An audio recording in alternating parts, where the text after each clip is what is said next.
Welcome. This is the Kratom Sobriety Podcast, special Wednesday episode in our summer series, interviewing people with Kratom, lived experiences, and experts in the field. Today, we have a pair of individuals that are involved in a documentary about Kratom death. Joanne, could you start by introducing yourself and background and give an overview of the project, A Beautiful Life Stolen? Sure. I have been a producer of scripted and unscripted television and film for many years and have been in the Hollywood world just making hopefully what people consider to be meaningful content and bringing cool stories to the small and big screen. Specific to this project, A Beautiful Life Stolen, I met Patti back when, it's been almost 15 years. And I met her in my position as a producer for a company, and we were working on a show with her twin boys called Travels with Gannon and Wyatt. And we were looking to make that into a television series. So that's how Patti and I's friendship had begun. And I got to know the boys, Gannon and Wyatt and Patti, and just a beautiful family and just really stand-up humans. And we stayed in touch and visited and talked business and non-business for a long time. And then this documentary came about in an obviously very unfortunate way, based on the fact that Patti has had the horrific loss of one of her boys. And that's why we're here today. And the minute I heard about this story, which was delayed, when I heard, it crushed me. It was devastating to know that my friend, being a mother myself, of a teenager, it just broke my heart. And I knew at that moment, we have to do something.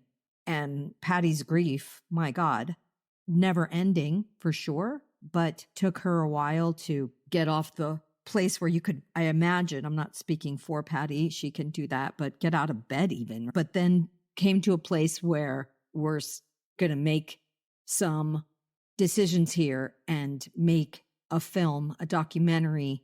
And we joined forces to do that, to where we can get the message out and save lives and make some changes, hopefully, so that no one else has to go through this. That's it in a nutshell. Thank you, Joanne, for that overview. And I wish we were all meeting under better circumstances. And our second guest today is Patti, Wyatt's mother. Could you please tell us about your twins, Patti? Sure. First of all, I want to say thank you to Joanne for that warm and beautiful welcome, and to you, Charlie, for having me here at the Kratom Sobriety Podcast. It means a lot to me to be offered this opportunity to talk about Wyatt in any form. I'll just start by saying that Gannon and Wyatt grew up in Colorado in the mountains, and they loved the outdoor and all of their friends. They were adored and trusted by all of their peers. They had the same friends, a lot of them, since first grade. Everyone wanted to hang out at the casa. Especially Wyatt was everyone's confidant and their counselor. They graduated high school in Colorado, and they decided to take a different path and maybe give each other a little break. Gannon went to the University of Boulder in Colorado, and Wyatt fell hard for TCU and in Texas. It didn't last long, maybe 2 years, and Gannon couldn't wait to join back with his brother. So they both ended up at TCU studying and living together. They were inseparable. And then they ended up going to the Neely School of Business during COVID. But that was two brothers who just got along fantastically and loved each other. What's the mascot at TSU? The Horned Frogs. Horned Frogs. TCU is amazing. Do you know when and Wyatt started taking Kratom and how much he was taking? Yeah, I think Wyatt dabbled potentially in a little powder in 2014 and 2015 after a drinking violation that he received at the school. He was only 19 years old. Of course, you're not supposed to be drinking. Mm-hmm. And no one knew that he was actually taking a little bit of this stuff. We saw him in a shake bottle from time to time, and he'd have this green matcha tea looking stuff. But it didn't last very long. And as soon as he was able to go back to drinking alcohol with his friends and celebrating with his fraternity brothers and being just a regular college student, he went back to it. So it didn't last long, but I know that he did dabble in it then. He had put on a little bit of weight in 2022 as a 27-year-old male. He had been doing an internship for 2 to 3 months in Michigan with his dad and his brother. They had decided that they were going to move there and go to work in the automotive industry. And he felt like that alcohol was a culprit to his weight gain. Yeah. And he really wanted to be on a healthy path. Wyatt and I would do mother-son things that I loved it. Like, he was the kind of kid that would go to a spa. And so he really cared about his body and wanted to do the right thing with healthy supplements. So at some point in the end of September, August, he made a choice to start taking kratom extract. And how do I know this? Because, of course, unfortunately, we found the supply in the car, in the nightstand, by his bathroom counter. Wyatt thought it was going to help him lose weight and not drink. And he had been talking a lot about this very issue. He wanted his last semester at school to be the best, and he was doing great. He had received TCU accommodations for mentoring foreign exchange students, and his grades were on track. He was doing good. I was also addicted to, I can totally relate. And I actually first started taking it, I started running again, and I'm not an ultra runner or anything. I was doing 5Ks, and it helped me start exercising. And I actually lost a little bit of weight too when I first started using that. So I can relate to Wyatt's reasons for turning to that product. What happened the day that Wyatt died? The day he died, he attended a 7:30 in the morning class, and he had taken a lot of college students. Both of my boys had a little bit of ADD, ADHD, ADD. So he had taken his normal dose in the morning early, like at probably 6 a.m. and preparations for exams. He went to class, he came home, he greeted and he fed his beautiful little golden retriever, Abby. He was fine. And he went in the room, he retreated to his room. And that was the one thing that I think was a little bit out of character, because this had all happened over a 5 to 6 week period since his internship. It was becoming more of a pattern that he wanted to go to his room. He had stomach issues. He was vomiting, lethargic. He was even smoking cigarettes, and he never smoked cigarettes. And here he is, 27. So it was weird. It was out of character for him. It's just something he didn't do. And he was being a lot less social. It was all foreign to his brother and his roommate. However, Gannon had gone in the bedroom with him and said, "Hey, bro, you want to play some video games? It's 6 p.m. We're going to do this before dinner." And he said, "Sure. Yeah, sure. So let's start playing." And that quickly, at some point, I don't know if it was 10 minutes or 15 minutes, but Gannon went downstairs, and on his way, when he was sitting in his chair to start playing, before he put his headsets on, he heard big commotion upstairs, a lot of stomping and screaming. And he came running upstairs, and he saw Wyatt, frightened, standing in his bathroom toilet area. And he had this terrified look on his face, and blood was pouring from his mouth, and he had bitten his tongue. And he grabbed Gannon's arm and this terrifying hold, and he fell to the floor. And Gannon tried everything he could. He was on the phone with the paramedics. He talked to them, and he tried everything. What happens with kratom and seizures, let me retract a little. What happens with seizures is that the brain shuts down, and it isn't a heart attack. So Narcan just doesn't work in that situation with an overdose. This is not a typical opioid overdose or any kind of sedative. It's a seizure. And when the brain shuts down, it tells the heart not to pump. And so Gannon called me while they were still at the house, and my world shut down. My world came to a stop. The medical examiner said that the cause of death was kratom. It was high, heavy doses of metragedy. She said there was a trace of an antihistamine, but it was so low because it obviously was taken early in the morning and this was in the early evening. She felt that it didn't have anything to do with his passing and that it was, in her opinion, kratom, and that they had been seeing an increase of hospitalizations and deaths in Fort Worth. That's a really sad story. The only thing I can take comfort in is that his brother was there for him in his last moments. But many of our listeners are trying to quit kratom, and many of them experience seizures. The scientists say that the deaths related to kratom are more like stimulant deaths rather than the traditional opioid. And yeah, the Narcan won't help in a situation like that. So how long ago was that? When did that happen? October 25th, 22. Okay. Switching gears, Joanne, what initially drew you to this project and how did you approach the challenge? What drew me to the project is that Patti is basically the most selfless, generous human being I've ever met in my life. We used to go visit her. My daughter is a teenager now, but when she was little, you would go to Patti's and Patti would create this beautiful atmosphere for my daughter's cousin, her boy's friends. She's the one that was like wanting to bring smiles and happiness to everyone. Her whole home was built specifically to bring joy to anyone who was there. And everyone that was around Patti was like, it's like the only time in my life, because I'm a bit of an uptight producer, and it's basically the only time in my life where you're going to get on that ATV and you're going to ride. Let's go. And she's just that kind of an angelic person. And her boys were similar in kind.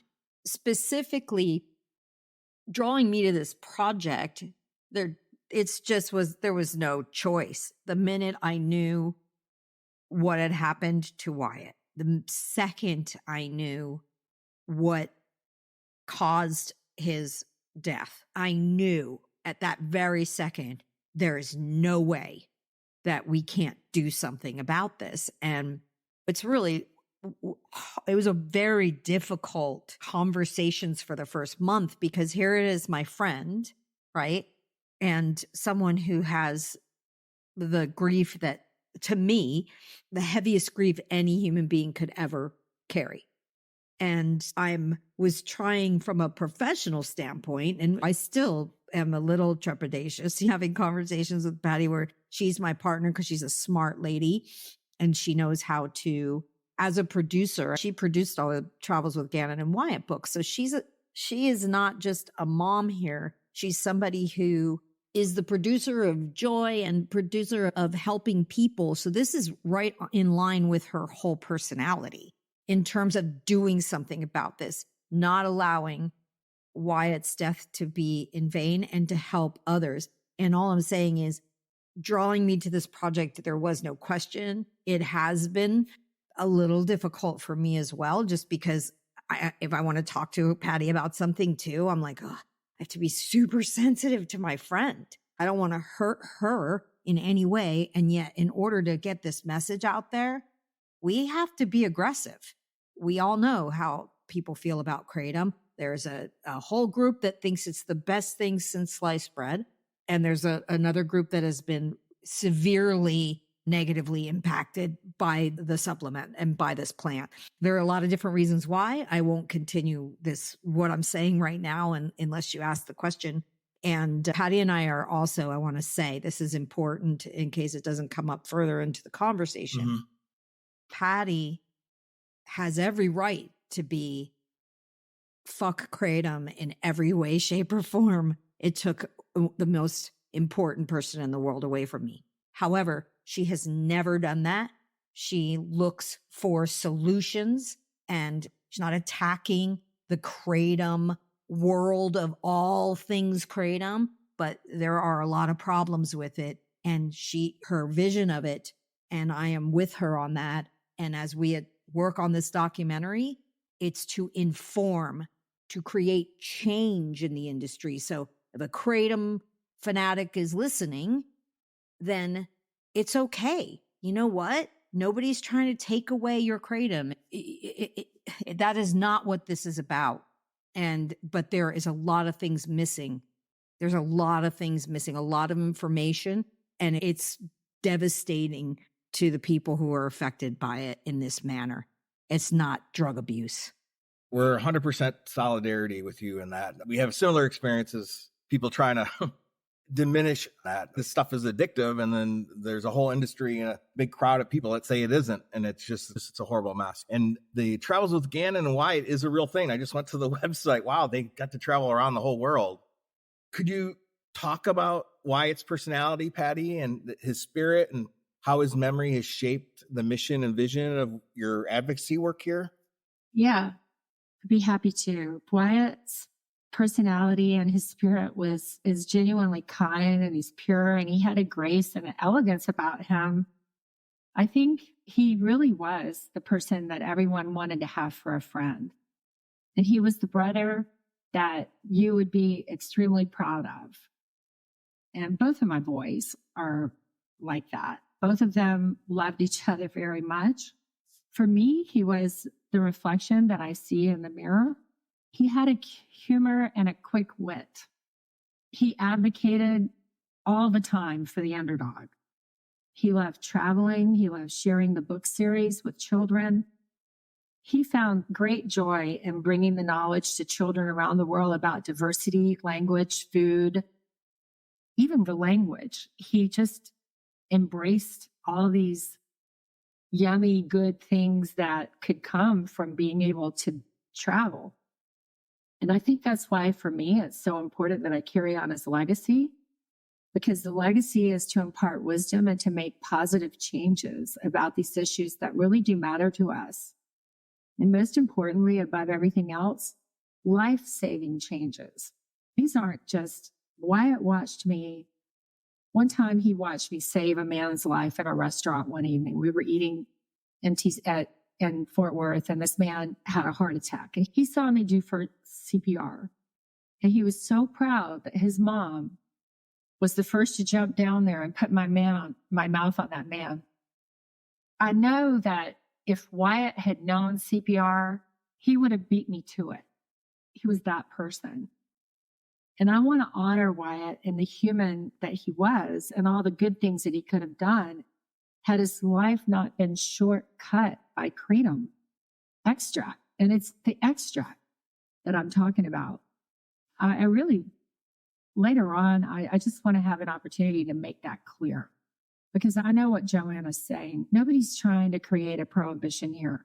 We just want answers.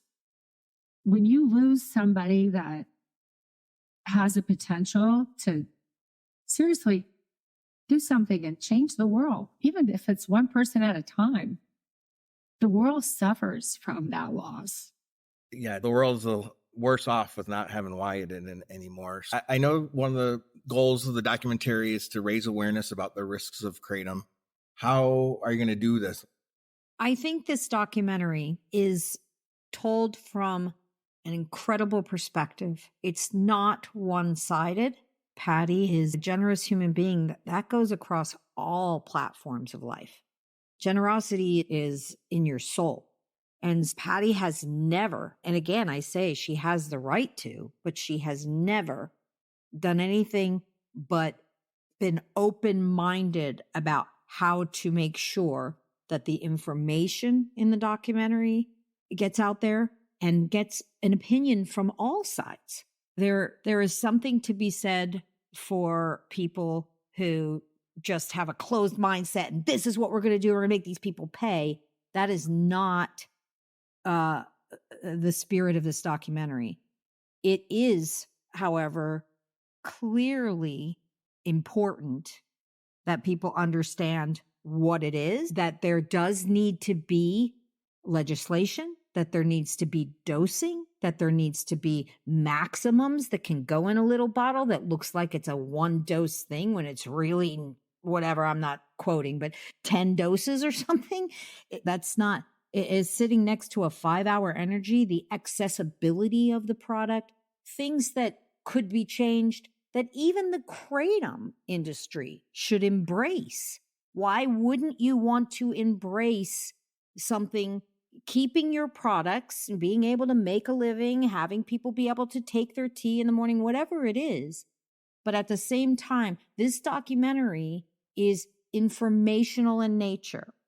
And I think Patti would say we challenge anyone to say that what we're doing is anything other than accurate, open, and necessary for saving lives, whether that's 10 people or 10,000 people.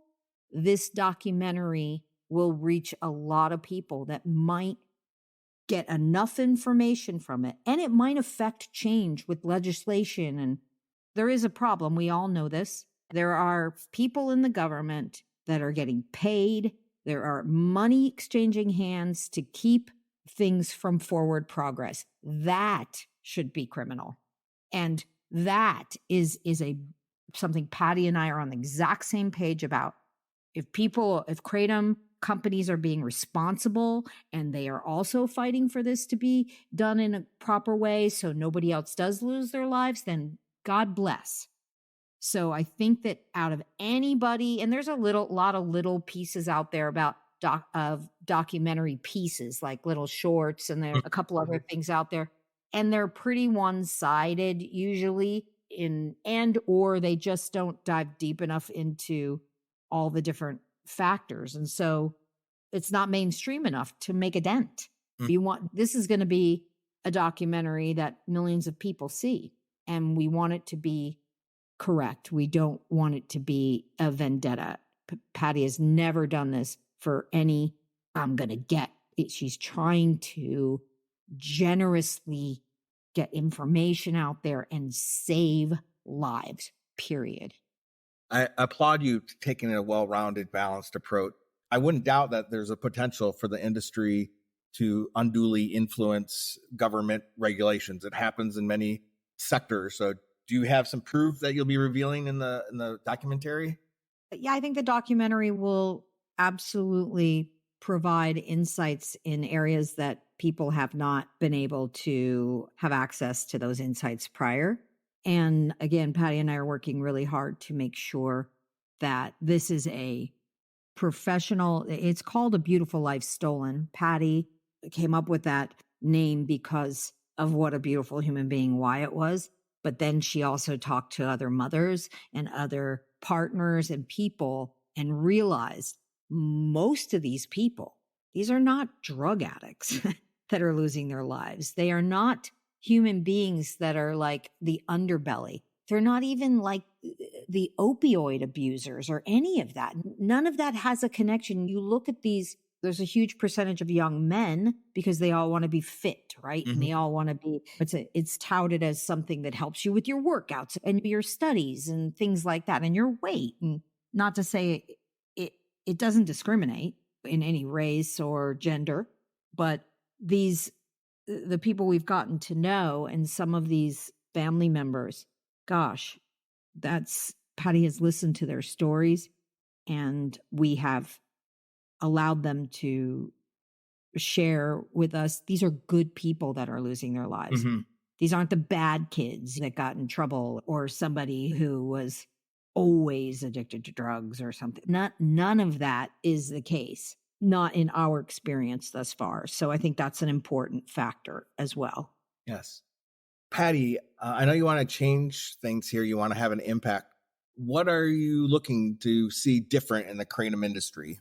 I want to say one follow-up thing to what Joanne said too, is that we picked the 3 people that we picked in this documentary because out of the 3, none of them had anything but high levels of kratom at death. So there was no other drugs involved. And we felt it was important to profile these 3 first. Having said that, I just want to see legislation and restrictions put on kratom in a positive way. I'm not here, again, I'm not here to advocate for some kind of prohibition. I'm a person who likes to say that I grew up not to form amnesia, meaning that I remember what it was like to be young and experiment. And I remember what it was like to make mistakes.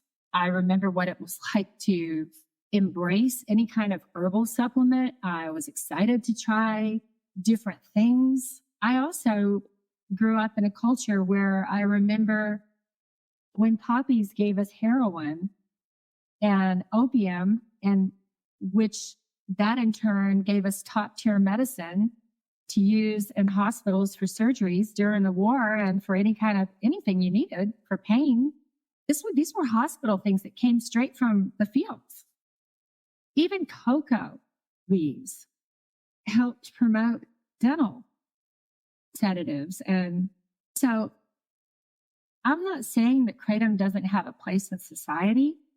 I'm just saying that you cannot leave a substance like extracts in the hands of a gas station attendant with no labeling, no doses, no warning on the packaging, and expect a good outcome. Whenever it's suddenly become, in the last 7 to 8 years, 5, 10, 15 times more potent than the powder form. And actually expect that no one's going to be hurt or killed by it because people are dying. People are dying. And the FDA knows it, and the DEA know it, the law enforcement know it, the coroners doing the autopsies, their reports, they know it and show it. And I feel that it is way past the time that we have to do something. We just can't stand back and wait for these deaths to mount up before somebody says, oh my God, they were right. If there's no problem here, why such a resistance from the Kratom Association Act? Why? Why do they want to go and advocate for unlimited, unvetted use of kratom when there's a question mark? If there's a question, and if it's tied to an antihistamine, or if it's tied to an aspirin, for God's sake, put it on the label. Make it known. That's all we're saying. And that's all we want to say. We just want responsibility to what is being sold, as somebody else said, next to juicy fruit in a 7-Eleven or at a gas station. There has to be some kind of accountability. Yeah. We can't have customer responsibility if the industry doesn't hold up their side. We need industry responsibility so people can make informed choices. My understanding, the resistance, especially around extracts and any restrictions on that, it's in part because it makes such a big part of the profit center for the industry. And it's one of the biggest sponsors, champions of the Kratom Association. And then there's another school of thought is if we allow any restriction on kratom extracts, then that opens the door for any restrictions on other forms of kratom. So that's why they're fighting so hard. But I'm just saying, take me, for instance, okay, for a second here. If you give me the choice between taking 15 capsules of powder or 20 capsules of powder 3 times a day versus what looks like a tiny little bottle of extract, but there's no labeling to tell me, am I taking it right? Am I not taking it right? Which one would I rather do? I'm not a big pill taker. I'm not a big capsule taker. I'm going to go for the shortcut. And this is where they need to roll back because it's going full speed ahead in that direction. Mm-hmm. And while it is going full speed ahead in that direction, people are dying. Somebody needs to wake up and smell the coffee that it isn't, because this isn't kava. This isn't something that we can just mix in a drink and feel good tomorrow. This might be your last dose. And it's that critical. And I know that Wyatt had no intention whatsoever other than playing video games with his brother. That's all he wanted to do. He did not expect to die. When he knocked back that little drink of extract and it caused that seizure, the last thing on my son's mind was dying. Has there been anything surprising or unexpected in this journey about Kratom, and any moments of hope or light shafts possible along the way? I think one of my most surprising outcomes has been the amount of people that I randomly run into, people who are actually crying out for help sometimes. And somehow Wyatt, I always say from the other side, he nudges me towards their counter, their cash register, their airplane seat. And I end up sitting next to someone who's telling me a story, and I end up sharing my story. And I don't even know how it comes about, but it's always amazing because they've never heard of kratom. Yeah. But they know that someone they love is taking it, and they're terrified all of a sudden about hearing about it. When they do hear my story and it becomes relatable and terrifying, they often say how they want to know how they can help. I can at least now say more often, I hear of gas station attendants that I run into, sometimes vape stores that I go into, where the salesperson is now saying, we're telling people, even though we know that we're not supposed to, we're telling people, hey, maybe you better rethink this as extract. They're more aware if people are abusing it because they're selling it. They see the regulars coming in, and so they're scaling back. They're boarding people at risk of sometimes losing their job. And we also now have manufacturers that are advocating for responsible labeling and guidelines and their distribution of manufacturing kratom. And I believe they're doing this because, I hate to say it this way, I don't want to say they suddenly know they have blood on their hands, but maybe they do. Maybe they have realized it. They've done enough research. They're in the business, and they have families of their own. They have children of their own, and they're saying to themselves, would I give this to my own child? Would I manufacture this and give it to someone that I love? And they're realizing it's safe until it isn't. Yeah. It's safe until it isn't. And then when it isn't, what does that look like? In our case, it looked like death. Joanne, the subject of kratom can be very complex. Do you have any advisors with kratom expertise that's helping out to make sure your information presented is accurate?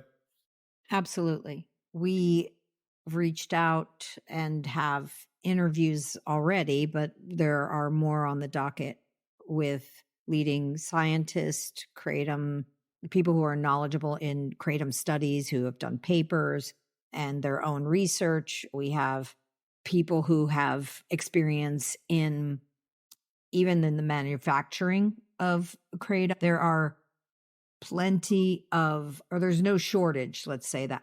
There's no shortage of people with expertise in all areas of kratom research, manufacturing, and we're obviously in the middle of production. So there are many more people to be speaking with. But yes, we make sure that all of our information is correct.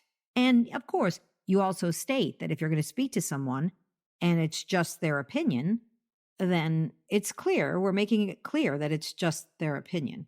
There are facts and there are opinions, and there are both intertwined within this documentary, and there's no secret to that. It's both.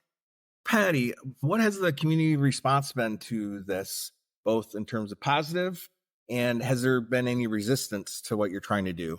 I'm new to this journey. My son died October 25th, or will be 2 years. And I always say it feels like yesterday. Every day feels like yesterday. I've only been advocating for this last year for restrictions and labeling, and I've had some very positive responses. I'm not trying to rid the world of something that can be helpful. And I'm only stating that people are dying, and this is a problem. Whatever that problem is, we need to fix it. I hope our documentary is going to inform and enlighten people who have no idea what kratom is. I want it to be the kind of documentary that everybody wants to get behind. I would just revel in understanding and jubilee if the Kratom Association Act would try to connect a little bit with what we're saying, because I just don't think what we're saying is out of line. I hope that kratom users, as well as people who are in the dark about kratom, will benefit from our documentary. Yeah, I think a reasonable set of regulations would help the industry itself have a more stable marketplace. It would help existing customers not have to be anxious about this being pulled off the shelves. We don't want scientists to stop studying this because there is some potential, like the example of poppies, that could, if it was applied maybe with a prescription, could really help people, or if it had proper dosing and packaging. It's hard when I hear the industry, their consistent message is Kratom is as addictive as Diet Coke. They still insist that there's never been a Kratom alone death. They insist that it's always with some other substance. And that's why I'm glad that these 3 cases will put out in the open that there has been Kratom alone deaths. I think that the Kratom deaths with other substances matter too. There's a lot of dangerous interactions, and even moms who are pregnant and they're not aware that their babies can be born dependent and have to go through neonatal withdrawal syndrome. There needs to be some guardrails to protect the public. It shouldn't be just a free-for-all, the Wild West, because of libertarianism. Yeah, at some point you have to say to yourself, is Kratom a problem if you drink a Coca-Cola and you take Kratom? It appears that it might be a problem if you just take an over-the-counter allergy med that day.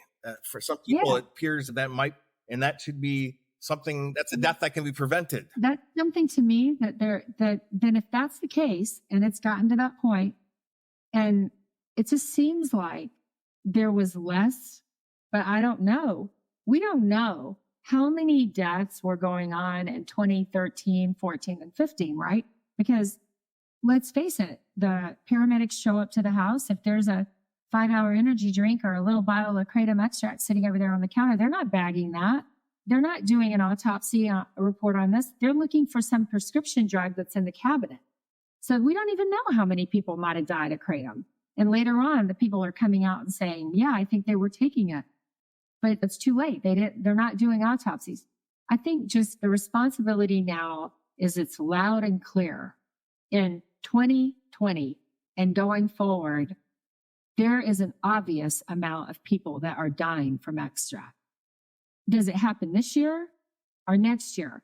How many more have to die before the FDA actually does their job and is allowed to do their job? Because they did their job recently, and right away, the Kratom Association went in and tries to get them to retract any kind of warning. Yeah, you're speaking of the FDA just issued a warning about this particular product, warned people about the potential for death. And the reaction from the industry was this was all misinformation and propaganda. Misinformation. No, it isn't. This is not a misinformation. My son, this guy, is not here. It is not a misinformation. I wish that it were. I wish I could say that, but what is happening is real. And the longer they put it off, which is the inevitable. Yes. Because it is going to happen. So it's either going to happen so that it's a broad sweep off the market totally, or we all get together and admit there's a problem and let's figure out how to fix it. I think that's the middle road, and that's a reasonable way to pursue it. Both of you, as we wrap up, what do you hope viewers will take away from this, and any actions you want a viewer that sees your documentary to take? I just say, maybe you have a loved one who's suddenly acting out of character. They think they're drinking an herbal tea. They think they have something harmless that they're consuming. I say, watch for the signs. Are they having stomach issues? Are they having restless leg syndrome? Are they having focus problems? Has this herbal supplement changed them in some sort of negative way? If it has, and you find out that it's Kratom, I hope you will implore them to do more research, potentially drive them to our website or some other form of literature. And I hope that our website will shed light for many people. And I hope our documentary will make a positive change and save lives, because that's exactly what Wyatt would expect and want me to do. We'll make sure in the show notes there's a direct link to your website. Joanne, did you have something you would like to add? I just want to add that this documentary is purposeful in its mission to save lives, just as Patti was saying. And saving lives, the only way to do that in this forum is simply getting the message out there, getting the information out there, and changing the way that the industry is approaching their own. Why, Patti said it, why fight against this so hard? If you know there's a problem, let's work together to change the problem and save lives. Stop, I don't know, stop just in this denial or this fight against kratom or no kratom. It doesn't make any sense and it's not helpful. Patti also said something really powerful, which is that this will happen eventually. Let's take this opportunity to make it happen now so that nobody else has to suffer like Patti and the other people who've lost someone to metrogene poisoning. Yes. One theory of the case is that the industry is aware of this and that they're going to try to make as much money as they can until the truth comes out and that it's eventually pulled off completely. I'm not sure. It sounds a little conspiracy oriented to me, but it brings some truth because of all the protests of just simple like awareness messages that we try to put out there is just resisted with such force. But we're going to say goodbye. But is there anything that you'd like to say to listeners as parting thoughts?